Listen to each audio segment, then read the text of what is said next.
Hello and welcome to the channel Occult Savvy. I'm Sav, and on this channel I will be going over occult topics. So for today, this video is a beginner's guide to learning the tarot. I'm going to go over some principles that I've learned through my experience, as well as demonstrating some spreads that are beginner friendly and hopefully will help you on this path. Okay. There are a multitude of ways to prepare for a tarot reading. Honestly, the most important preface to a tarot reading is that you have a clear intention, a clear, precise question and reason for consulting the cards, okay? This brings a level of respect to the practice and honestly opens up a really great way to begin learning. Secondly, when you begin reading cards, it's important to note that this feels appropriate to you, okay? The question that you have, the environment that you're in, if you're starting to learn to practice with friends for fun and you're, giving them readings or they're giving you readings, make sure that it feels right and that the environment doesn't feel chaotic. That is because personal information comes up with these cards, and sometimes it's very sensitive, it's very important. You want to make sure that the channel between you and the cards is a clear one. If the environment's not conducive to respecting what's going on here, that's really going to hinder the way that you express yourself and understand the cards. Hi, I'm interjecting here because I wanted to make another important point about making sure that you're in the right environment when you're giving a tarot reading. Now, it's really important that when you're giving a reading or when you're practicing the cards and you have them out, that the people that you're around are not going to squash and stomp and trash on your hobbies, on your beliefs. So you want to be around people that will help foster your inclination towards the cards. You don't want to be around people and kind of share about your practice with those who don't believe in it, are naysayers, are very cynical about it, because when you're starting out and you're learning about something that you're very interested in, it's already kind of a leap of faith. Yeah, I just think it's very important that you don't have people around you that are going to try to hold you back or squash on your beliefs or trash on them, because you need a certain amount of intuition and confidence to approach the cards and use them wisely and to use them correctly and to get the full potential out of them. Of course, there are charlatans out there. There are people that are unethical in the way that they give readings. You will find that in any line of work and any hobby. This is something that people have been practicing for hundreds, maybe even thousands of years. I would say that there is some validity in it, and it's totally also fair enough to say that it's not valid, but I mean, if we've been doing it for a while. With that being said, so make sure it feels right, and if it doesn't, don't bother, okay? Another day, another time will come. These tarot cards are a tool to not be abused. There's no rush in learning how to read tarot. In my experience, it's come over time very organically, and the less I try to force things or question myself as well, the better a flow of information that has come out. So now that we've gotten that out of the way, before you conduct a reading, you can center yourself, you can ground and center, you can meditate. Some people ring a bell, some people light incense, or some people light a candle. These steps are optional for a tarot reading, and they're not necessary when you're beginning. It does become super helpful down the line, so it's kind of important to know if you decide that you like it. So, what is for sure when it comes to reading tarot is that you have a clear intent, okay? You want to be able to concentrate on your question as you're shuffling your cards and as you're placing down the cards in their positions. If you're just getting started with tarot or you're curious, then all you need is a space and you need to know how to shuffle your cards, okay? You can shuffle your cards by just moving them around in your hands over and over like this. This is one way of shuffling tarot cards. Very simple, very nice. It'll impress some people. Okay. You can also divide your deck into separate piles and keep doing that until no cards are left. And then you bring your cards back and you shuffle them a bit, and then you're probably ready for the next step. There's no wrong way of shuffling your cards, as long as you shuffle your cards completely and you are not hesitant, scared, or unsure of how you're shuffling. You don't want to bring uneasy, frightened, unsure energy to your cards. It's very important that you feel as if you're shuffling correctly. You will know when you're finished shuffling when you feel confident and finished. If you're hesitant, if you're questioning, if you're not sure if you're shuffling correctly, then you're not. And I would suggest to keep practicing shuffling your cards until you get it, until you feel confident. Watch how other people shuffle their cards and try it out for yourself. All you need to do is practice and gain confidence. Intuitively, you will know when you're finished. Before laying down any cards and beginning a spread, a reading, it is super important that you cleanse your cards. What does it mean to cleanse your cards? You want to make sure that they're clean and they're ripe for this session. Even if it's just for you and you're practicing alone, always make sure that your cards are cleansed. So that means that any leftover kind of energy and memory from prior questions, prior people, prior experiences, days, it's no longer influencing the deck and what you're trying to do now in this session. So this is a step that can honestly come before shuffling or during shuffling. So one way of cleansing your cards is by knocking on them. What I will do is I will knock on my cards 3 times and then shuffle. And then I'll do that again. And then I'll do that again. I would do it a little bit more thoroughly off camera, but here, I mean, there's a need to rush a bit. So that's one way. Just knock on your cards 3 times and then shuffle and then repeat that 2 more times.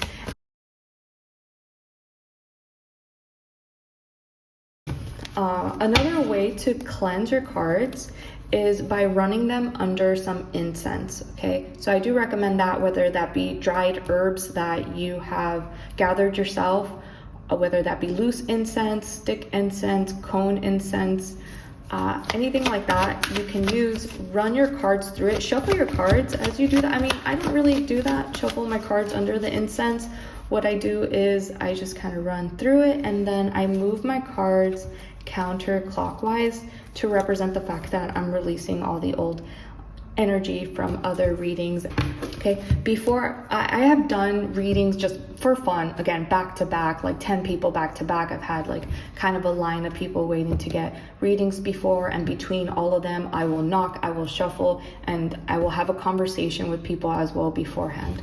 So with that, all that being said, you can also, another way to cleanse your card, you can use crystals as well. I don't know much about that. I don't do that, but that's something you can look up if you're interested, or if you use crystals. I'm sure there are also other ways of cleansing your cards, such as using salt, maybe even sunlight. I don't do that either, but do look it up if that sounds like something you'd be interested in. I'm just sharing the ways that I cleanse my cards, and that works for me. After doing those things, you shuffle your cards, you cleanse them. Okay, you have the information you need to conduct this session, this reading for yourself or for another. Now you're ready, okay? Now what you need next is just a couple of spreads to begin with to get comfortable with reading cards. Some people will say do 1 card a day to start to get to know your cards. You can do 2 cards.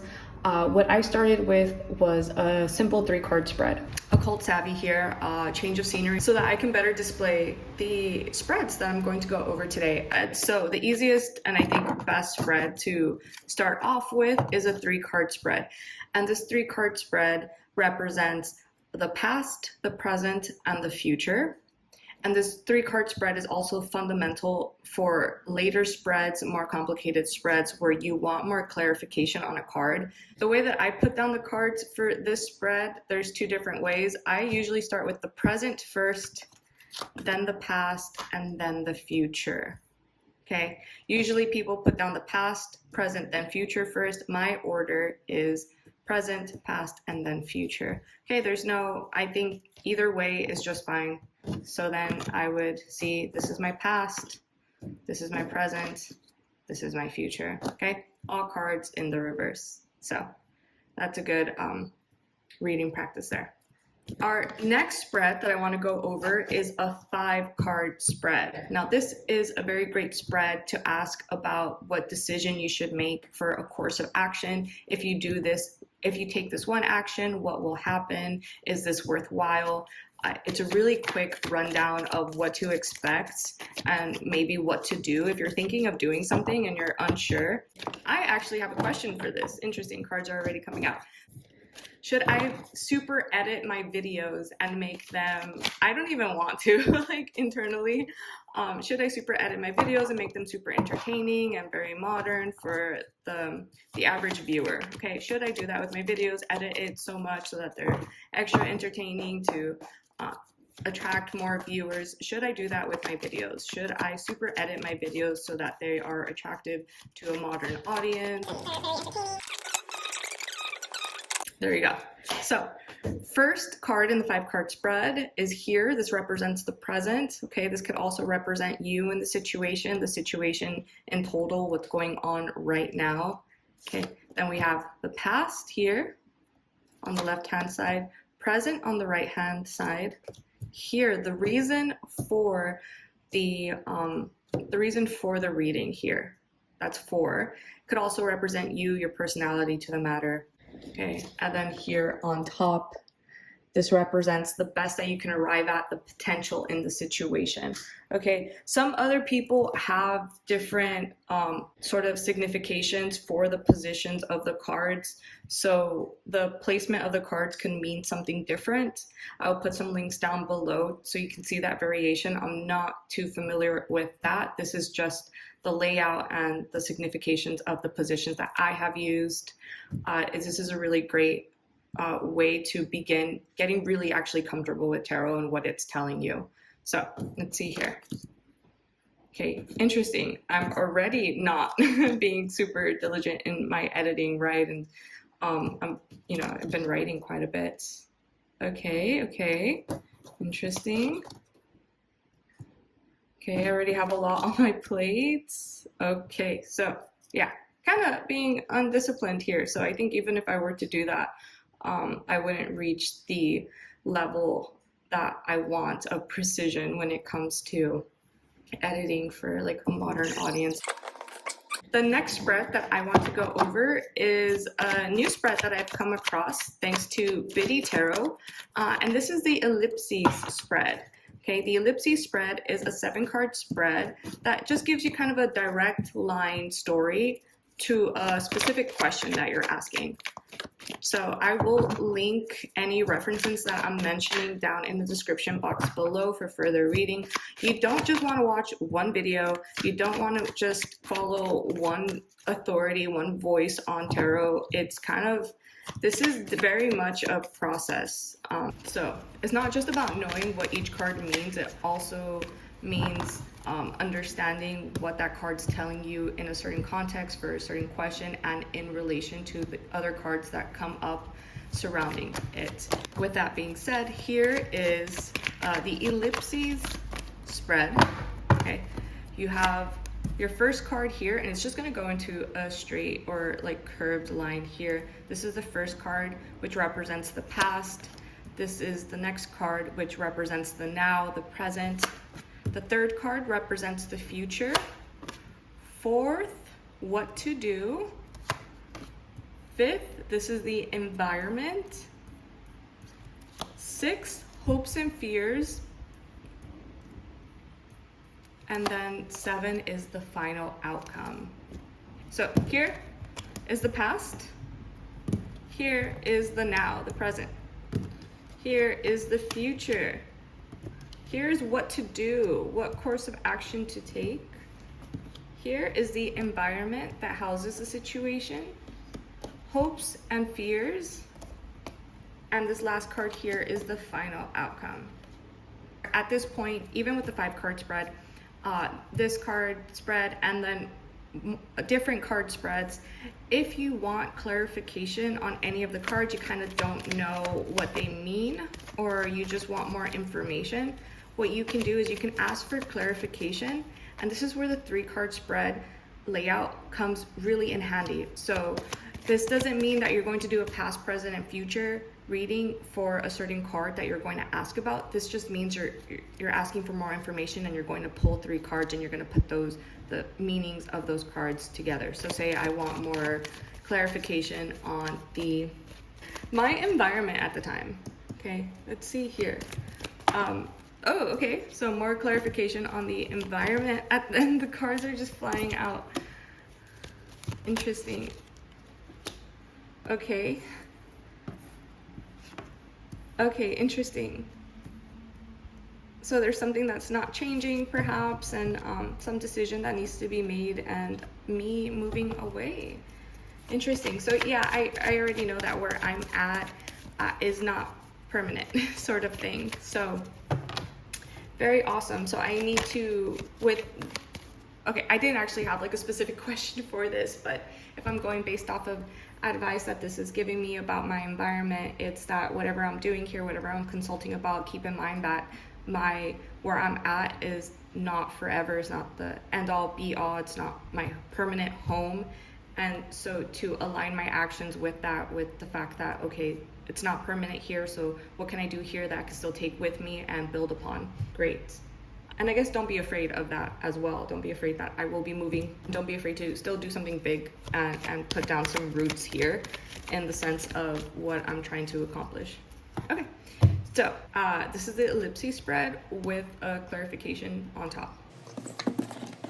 Now we're going to go to the very, very famous, well-known Celtic Spread. So I feel like this is a very beginner-friendly spread because it gets your mind to start to work in a way where it remembers placements of cards and what those placements mean. And then it also gets you into the storytelling mode of, okay, what's the whole deal here and what do these cards mean together? So it gives you a very, very broad range context. It gives you a very nice context in which to read the cards. So this is my favorite spread to do actually with other people when I offer to do readings or when they want readings.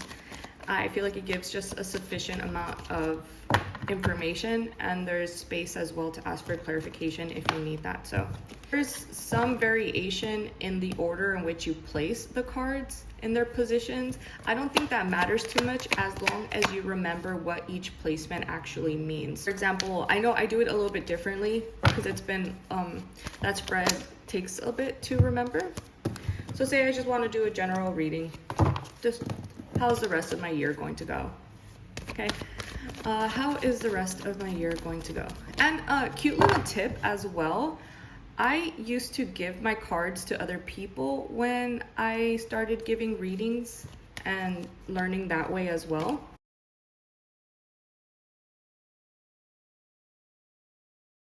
And now, instead of giving people my cards, what I do is I actually have a conversation with people, especially if I don't know them, because I've had just strangers ask me for readings. I have a conversation with them and I ask them, okay, so why are you here? Why are you interested? What do you want to go over? And as they're speaking, I ask them questions and I get kind of a rundown of who they are, where they're at, what we're going to be talking about.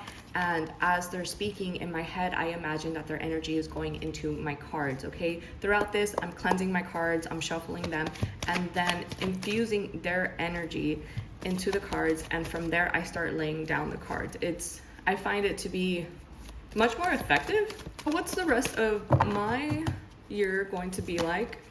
And I will consult a Celtic Cross for this. What kind of questions to ask the Celtic Cross as well? The more specific, the better. You can definitely ask about your relationship. You can ask about your job, what's going to happen in the future, if you think that something will. I think year questions are pretty good for a Celtic Cross as well. So the more specific, the better, but you can also just do general questions for this. I've had somebody ask me just a general question and they'll get a general answer. So as I've said before, the more specific, the better. So Celtic Cross here. How's the rest of my year going to go?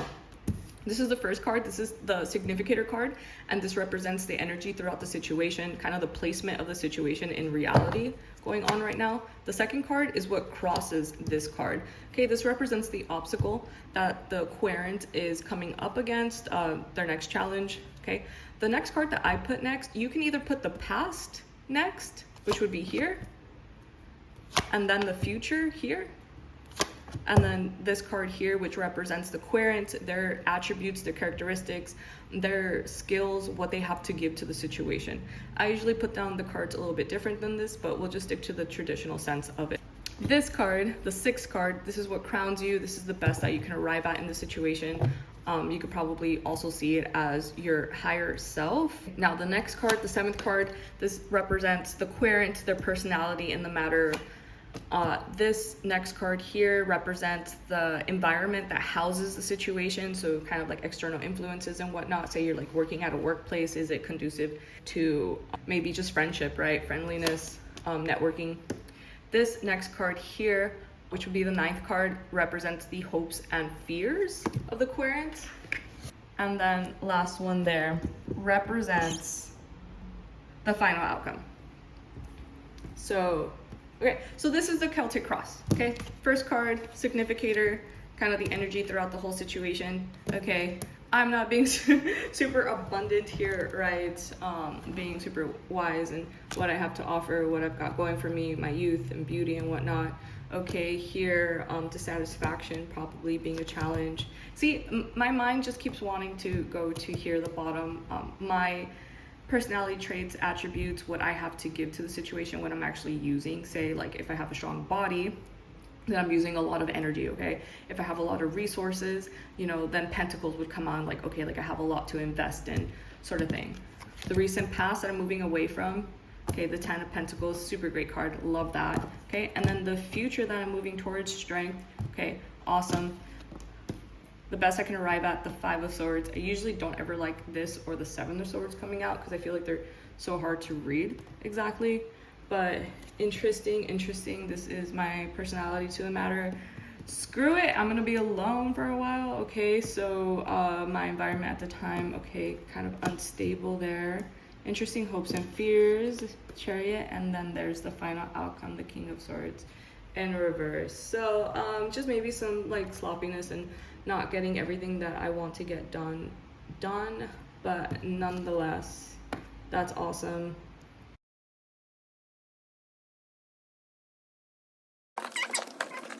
Bonus, okay, and now the next spread will be a 6-card spread. So yeah, so this one's pretty much a mini Celtic cross. It's half of it without this line down here. So this is really good if you just want to kind of know about the here and now and what to expect if you make a certain decision and what's blocking you, right? Like what is it that you need to adjust, focus on, be cognizant of.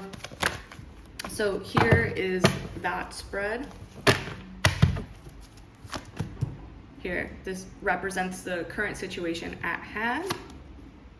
Again, this is what crosses you. This represents the obstacle coming up, the challenge, right?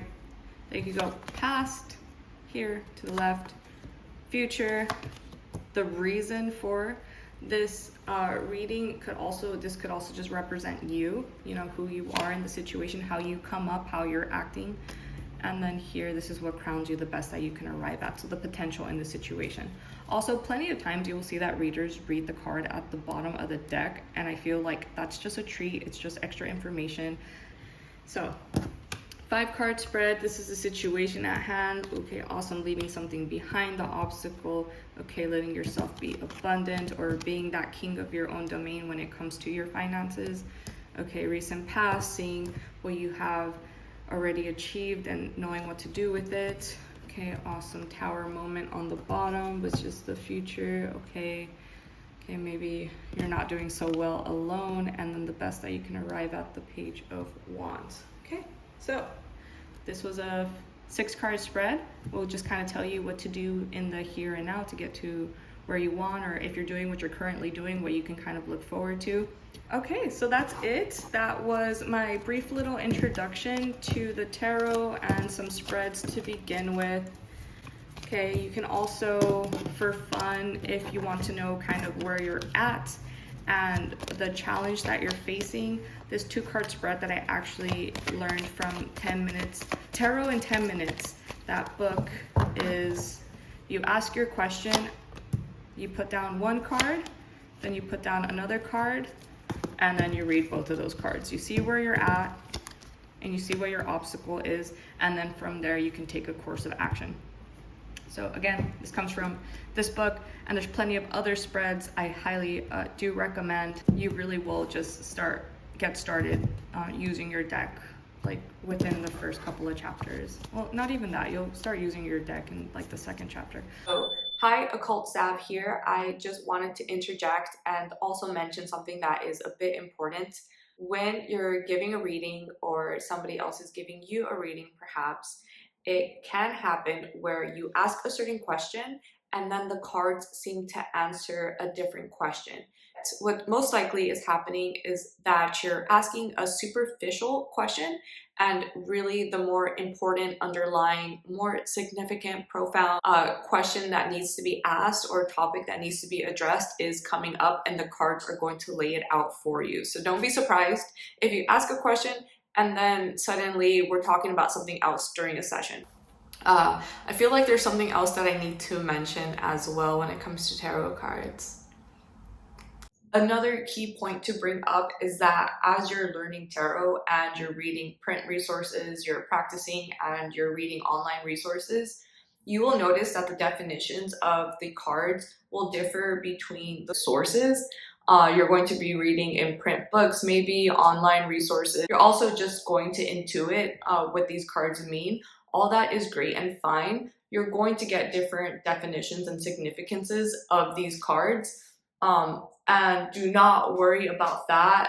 As you continue reading, as you continue practicing, as you develop trust in your ability to read these cards and give accurate information, your mind, body, soul, you as a reader will be able to combine all of these significances together to then understand what the cards are telling you individually and also in context to the question being asked, and then in relation to all of the other cards in the spread. So I highly suggest, don't just read one book, don't just rely on one source of information for the cards. Listen to readings by other readers as well. That's what I do, and that helps me to see how other people interpret the cards, how they read them, and it gives me just a better, deeper understanding of these cards and what they mean. They can mean one thing by themselves, and then they can mean another thing in a different position with other cards. If all of this sounds overwhelming, you don't need to be. If all of this seems like very exciting for you and this makes you want to jump into it more, I think that that's a great sign and that this is something that is for you, because if you are truly drawn to tarot and you really like it, all the information out there about it, or like just the process of really getting to know it and becoming a good reader, it's not going to seem daunting and it's not going to seem intimidating. It's actually going to seem like fun. Sometimes you're not going to want to read. I don't suggest to like read every single day. No, not at all. Definitely it's something to just do out of love and to let yourself practice. And yeah, so with that being said, on to the video. That's kind of it. Yeah. I hope you enjoyed this. Let me know what's your experience. What do you think? I do have this also in written form, so maybe I'll link that down below because I also write for fun. So thanks for listening. This is Occult Savvy, and I will see you in the next video.